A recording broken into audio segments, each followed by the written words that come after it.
Hello students, welcome to Meenakshi Gupta physics classes. I come back again with the new video which will help you a lot, and in this video we are going to have something important for the 9th, 10th, 11th and 12th class. I am making this video for the 9th, 10th, 11th, 12th, 4th, all the classes.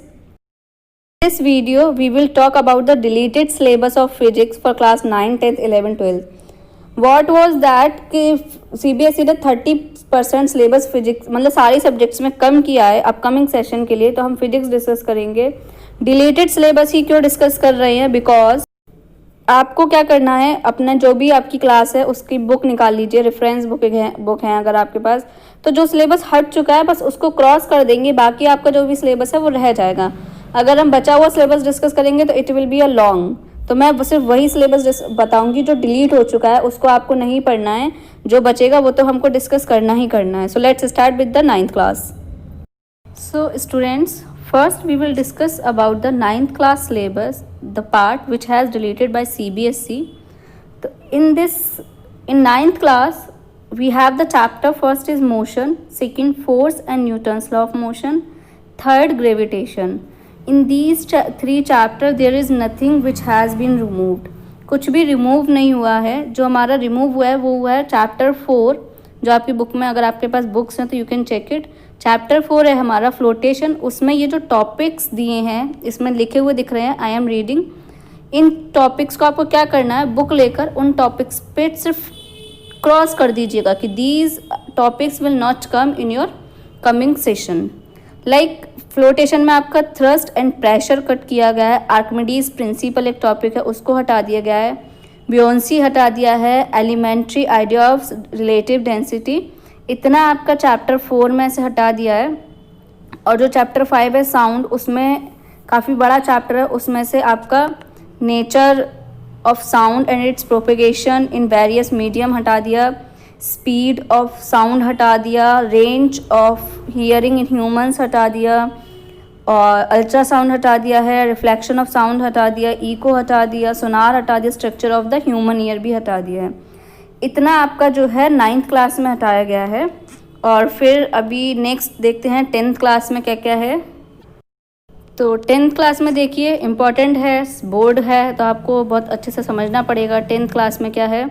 आपका जो first chapter है 10th class में physics का, उसमें आपका first chapter reflection and refraction है। Most of you have studied already, पढ़ा चुके हैं हम स्कूल वाले स्टूडेंट्स को, और वीडियोस भी मैंने काफ़ी अपलोडेड की हुई हैं, वहाँ हम ये चैप्टर पढ़ चुके हैं। तो उस चैप्टर में आपका क्या कहते हैं, नेचुरल फिनोमिना, यहाँ पे जो यूनिट थर्ड दी हुई है उसमें आप देखो the human eye and colourful world में functioning of a lens, human eye हटा दिया इन्होंने। Defect of vision their correction, काफ़ी लंबा टॉपिक था, ये पूरा हटा दिया। Applications of spherical mirrors and lenses, जो आप फर्स्ट चैप्टर में पढ़ चुके थे वो हटा दिए, स्फेरिकल लेंसेज वगैरह के बारे में। और क्या हटा दिया आपका, और हटा दिया है इफेक्ट ऑफ करंट, जो आप आएगा यूनिट 4, जिसमें आपका इलेक्ट्रिक करंट और मैग्नेटिक करंट दोनों ही मतलब हैं। इसमें magnetic effect of electric current में इलेक्ट्रिक जनरेटर थियोरेटिकल टॉपिक है बड़ा, वो हटा दिया। डायरेक्ट करंट हटा दिया, DC अल्टरनेटिंग करंट, ये सब आप ना 12th में पढ़ोगे इसलिए यहाँ रिमूव कर दिया है। Frequency of AC, advantage of AC over DC and domestic electric circuits, ये हटा दिए हैं। और जो सोर्सेज ऑफ एनर्जी था उसमें काफ़ी बड़ा चैप्टर था जिन्हें डिलीट कर दिया गया है। तो इसमें देखो आप डिफरेंट फॉर्म्स ऑफ एनर्जी हटा दिया, जितने बहुत सारे थे, इलेक्ट्रिकल एनर्जी, केमिकल एनर्जी, बहुत कुछ था। मतलब sources of energy completely theoretical chapter, और वो थियोरेटिकल चैप्टर रिमूव करके काफ़ी हद तक सिलेबस अच्छा और कम हो गया है। फॉसिल फ्यूल्स हटा दिए, solar energy, biogas, wind, water and tidal energy, मतलब डिफरेंट रिसोर्सेज ऑफ एनर्जी जो हमें पढ़ने होते हैं हमें, वो सब हटा दिए। Renewable versus non renewable sources of energy, काफ़ी टॉपिक्स हटा दिए गए हैं। और काफ़ी सिलेबस 30% के हिसाब से मुझे तो लगता है काफ़ी कुछ कम कर दिया है CBSE ने, और अब आपको और अच्छा हो जाएगा, आप अपना अच्छे से पढ़ते रहिए। बाकी नेक्स्ट अब हम 11th क्लास का डिस्कस करेंगे, और ये मैं शेयर कर रही हूँ, इसमें आपको केमिस्ट्री और बायो का भी देखने को मिल रहा होगा, तो आप वो भी आप मेंटेन करके देख सकते हैं। बट मेरा फिजिक्स है तो मैं आपको फिजिक्स एक्सप्लेन कर रही हूँ, ठीक है। अब चलिए नेक्स्ट 11th डिस्कस करते हैं, पूरी एक ही वीडियो है इसलिए। तो चलिए 11th क्लास डिस्कस करते हैं। 11th क्लास में जो आपका 11-12 का फिजिक्स का सिलेबस है वो काफ़ी वास्ट है। तो अब देखो बहुत कुछ हटा दिया है सीबीएसई ने, अब आपके लिए टॉपिक इजी कर दिए हैं। जैसे फर्स्ट चैप्टर जो बच्चे पढ़ चुके हैं 11th का बेसिक, उनको पता है फिजिकल वर्ड था जिसकी कोई रिक्वायरमेंट नहीं होती। आई थिंक आप जब ऑलरेडी 9th क्लास से पढ़ते हुए आ रहे हैं तो उसकी रिक्वायरमेंट होनी नहीं चाहिए। आपको बेसिक पता है कि फिजिक्स क्या है, उसकी रिक्वायरमेंट क्या है, क्यों हम फिजिक्स को पढ़ रहे हैं, क्यों इतना डिटेल में सब चीज़ें जानी जाती हैं, तो वो सब उन्होंने हटा दिया है। नेचर ऑफ फिजिकल लॉ हटा दिए, फिजिक्स, टेक्नोलॉजी एंड सोसाइटी, ये सब हटा दिया इन्होंने। चैप्टर 3 था आपका मोशन इन स्ट्रेट लाइन, इसमें frame of reference, motion in straight line, position, time graph, speed and velocity हटाया। क्यों? क्योंकि ये सब चीज़ें आपने 9th क्लास में बेसिक पढ़ी हैं। Chapter 3 motion in straight line के बाद आ जाइए chapter 5 laws of motion, intuitive concept of force, inertia, Newton's first law of motion, momentum and Newton's second law of motion, impulse, Newton's third law of motion, ये भी हटा दिए। अब आप समझो ये सारे टॉपिक 9th में थे। अगर आपने स्टार्टिंग से वीडियो देखी तो आप समझ गए होंगे ये सारे टॉपिक 9th से नहीं हटाए हैं, ये सब 11th से हटा दिए, इसीलिए आप 9th में पढ़ चुके हैं। इसलिए system of particles and rotational motion अच्छा है, हटा दिया है। और statement of parallel and perpendicular axis theorems and their applications, ये जो इसकी देयर एप्लीकेशंस हैं इट्स लाइक करीब 25 से 26 तक के बहुत सारे फार्मूलाज हैं, तो बहुत अच्छा है। अगर हटा दिया तो आपको काफ़ी कन्वीनियंट हो जाएगा पढ़ना। इसके बाद ग्रेविटेशन चैप्टर में Kepler's law of planetary motion अच्छे थे बट ठीक है, हटा दिए अब सीबीएसई ने। एक्सीलरेशन ड्यू टू ग्रेविटी, ये आपने पढ़े हैं 9th क्लास में, आप पढ़ चुके हैं। मोस्टली 11th का जो सिलेबस होता है वो 9th के सेम होता है, बट 9th के कंपैरिजन में काफ़ी लेवल ऊपर होता है। चैप्टर 8 के बाद आ जाइए 9 mechanical properties of solids, elastic behaviour, shear, modulus of rigidity and Poisson's ratio, elastic energy. अच्छा चैप्टर था ये, और इसके कुछ टॉपिक हटा दिए इन्होंने। उसके बाद थर्मल प्रॉपर्टीज़ ऑफ मैटर में से हीट हटा दिया, टेम्परेचर हटा दिया। ये हीट टेम्परेचर बहुत कॉमन सी हैं, ये आप केमिस्ट्री में भी पढ़ते हैं। हीट ट्रांसफ़र, कंडक्शन बच्चों वाली चीज़ें, कन्वेक्शन, रेडिएशन सब आप पढ़ चुके होंगे, इसलिए ये सब केमिस्ट्री में भी आ जाती है, इसलिए हटा दिया इसको।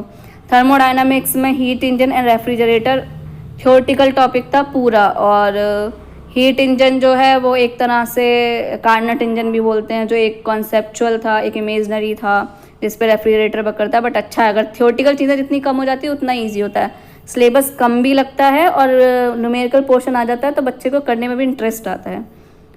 वेव्स आ जाओ, काफ़ी बड़ा टॉपिक है, इसमें फंडामेंटल मोड एंड हार्मोनिक्स हटा दिए, काफ़ी लेंदी चीज़ें थी ये, इनमें बहुत सारे डायग्राम्स थे, अच्छा है हटा दिया। जिन बच्चों ने 11th में पढ़ चुके हैं लास्ट ईयर, जो इस साल 12th में, they can understand. Doppler effect अच्छा टॉपिक था बट ठीक है, चलिए हटा दिया, तो आपके लिए काफ़ी ईजी कर दिया। उसके बाद एक्सपेरिमेंट्स है जो आपके हटा दिए, ठीक है। ये आपका 11th का सिलेबस काफ़ी हद तक सीबीएसई ने कोशिश करी है मर्ज करके अच्छा करने की। मेरे लिए तो काफ़ी सही है कि काफ़ी अच्छी चीज़ें रखती हैं सीबीएसई ने। अब 12th का और डिस्कस कर लेते हैं। तो 12th वाले स्टूडेंट्स देख लीजिए यहाँ पे कि 12th क्लास के बच्चों को तो बहुत ज़रूरी है, काफ़ी सिलेबस है। अच्छी बात है कि कुछ चीज़ें ही हैं जो आपको हटानी पड़ेंगी मेरी वीडियोस में, और बाकी तो मैंने तो कोशिश करी है। एक और चीज़ I just want to add कि सिर्फ ये एकेडमिक्स के लिए है, एकेडमिक जो आप अपने एग्ज़ाम्स देंगे, सीबीएसई बोर्ड्स के जो बच्चे एग्ज़ाम देंगे, सिर्फ उनके लिए ये टॉपिक्स हटे हैं। आप कंपटीशन वगैरह में इन चीज़ों को गायब मत समझना, वहाँ पे आपको सब मिलेगा। वहाँ पे जो सिलेबस सीबीएस उसका है, नीट का रहा या आपका जी मेंस का रहा, एडवांस का जो भी सिलेबस है वो रहेगा, ठीक है। तो इसमें चैप्टर 1 आपका जो इलेक्ट्रिक चार्ज एंड फील्ड्स था, उसमें uniformly charge thin spherical shell, ये हटा दिया। अगर आपके पास जो भी बुक है, प्रदीप है, नूतन है, जो भी बुक है, आप उसमें खोलना, आगे जो कंटेंट दिया होता है पूरा बुक का, एक तरह से समरी टाइप ऑफ पॉइंट्स लिखे होते हैं 1 2 3 4 में, आप वहाँ पे पेंसिल लेके कट करते जाना। ये टॉपिक्स आपको एज इट इज़ लिखे हुए मिल जाएंगे। करंट इलेक्ट्रिसिटी में carbon resistors, colour code for carbon resistors, series and parallel combination of resistors हटा दिए। कार्बन रजिस्टर्स का यूज नहीं होता। कलर कोड आपके प्रैक्टिकल जब आप मास्टर्स या ग्रेजुएशन में प्रैक्टिकल करोगे तब यूज़ होते हैं। सीरीज एंड पैरेलल कॉम्बिनेशन आप 10th क्लास में पढ़ चुके हैं, इसलिए हटाया है। मूविंग चार्जेस एंड मैग्नेटिज्म में सिर्फ साइक्लोट्रॉन हटाया, दैट इज़ अ डिवाइस होती है एक तरह से जो किसी चीज काफ़ी जनरेटर वगैरह में यूज़ हो जाती है, इसलिए इसे हटा दिया है। मैग्नेटिज्म एंड मैटर में आप magnetic field intensity due to a magnetic dipole along its axis, वो हटा दिया, जो बिल्कुल आपका इलेक्ट्रिक फील्ड जैसा है बिल्कुल, लेकिन हटा दिया। अच्छा है, काफ़ी लेंदी था जो यूज़फुल भी नहीं लगता मुझे। Torque on a magnetic dipole in uniform magnetic field हटा दिया। Para dia and ferro magnetic substance with examples, या शायद आप केमिस्ट्री में भी पढ़ेंगे, इसलिए यहाँ पे हटा दिया गया है। अल्टरनेटिव करंट में पावर फैक्टर और वॉटलेस करंट हटा दिया है, अच्छा है, ये हटा दिया है। और इलेक्ट्रोमैग्नेटिक वेव्स में basic idea of displacement current का कोई यूज़फुल यहाँ पे कॉन्सेप्ट है नहीं, ये मास्टर्स की चीज़ें हैं कुछ, लेकिन क्या होता है ना, इंट्रो कराने के लिए कि बच्चे ने 12th में थोड़ा बहुत बेसिक पढ़ा, इसलिए डाल देते हैं कुछ चीज़ें जो आपकी आगे जाके यूज़ होती हैं। अब हर कोई तो मास्टर नहीं करेगा यहाँ पे। अच्छा, ray optics and optical instrument काफ़ी बड़ी यूनिट है और सबसे ज़्यादा मार्क्स की यही आती है। तो इसमें reflection of light, spherical mirror formula हटा दी क्योंकि आप 10th में पढ़ लेंगे। स्कैटरिंग ऑफ लाइट हटा दी, blue colour of sky and reddish appearance of the sun at the sunrise and sunset 10th class में पढ़ लेंगे। आप जो 10th क्लास के बच्चों के पास नोट्स आ रहे हैं, they have the all things. Resolving power of microscope and astronomical telescope, polarisation, plane polarised light, Brewster's law, uses of plane polarised light and polaroids. इन टॉपिक्स में वैसे भी इन टॉपिक्स का रिक्वायरमेंट या ये कहो कि जो वेटेज है वो कम होता है बोर्ड में, अब हटा दिया उन्होंने कुछ सोच के। अच्छा है, पोलरॉइड वाली चीज़ें बहुत ही कम यहाँ पे यूज में आती हैं। Dual nature of radiation and matter में डेविसन जर्मर एक्सपेरिमेंट हटा दिया, अच्छा है। न्यूक्लियाई में radio activity, alpha beta gamma particles, ये सब केमिस्ट्री की पार्ट है, आपने केमिस्ट्री में पढ़ चुके होंगे शायद 11th क्लास में, तो इसलिए सब हटा दिया है। Radio active decay law, half life and mean life सब केमिस्ट्री में आप पढ़ चुके होंगे। या बाइंडिंग एनर्जी पर nuclear and it's variation with mass number.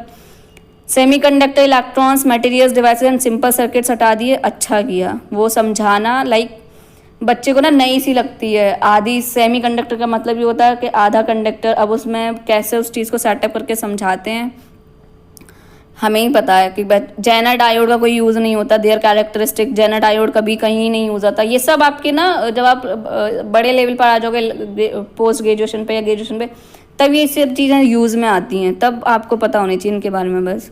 Practicals में no investigative project and activity to be demonstrated, 8 experiments हैं। 12 की जगह पहले 12 होते थे, अब 8 एक्सपेरिमेंट है। तो ये आपका सारा डिलीटेड पार्ट है। 9, 10, 11, 12 मैंने सबकी कंबाइंड वीडियो बनाई है। अब आप अपना क्या करिएगा, बुक उठाइएगा जिस क्लास की भी आप डिस्कस कर रहे हैं, बुक में जो भी टॉपिक मैंने दिखाए यहाँ पे PDF, जो भी ये स्क्रीनशॉट या जो भी इमेज आपको यहाँ दिख रही है, उसके हिसाब से अपना क्रॉस करते जाइए। यही डॉक्यूमेंट मैं आपको उस पर शेयर कर दूँगी इंस्टा पेज पे, वहाँ पे मिल जाएंगे। एंड अगर आपको वीडियो पसंद आई होगी, आई होप बहुत हेल्प करेगी ये आपको आगे स्टडी करने के लिए, तो आप समझिए बात को और करिए, टिक करिए, क्रॉस करिए। जो टॉपिक आपको नहीं पढ़ने उनको हटा देंगे तो आपका सिलेबस भी कम लगेगा, आप हल्का सा फील करेंगे। और जो भी आपको फिर भी क्वेरीज हो तो आप मुझसे पूछ सकते हैं। लाइक करिएगा वीडियो, शेयर करिएगा बच्चों से और सब्सक्राइब करिएगा। Thank you so much.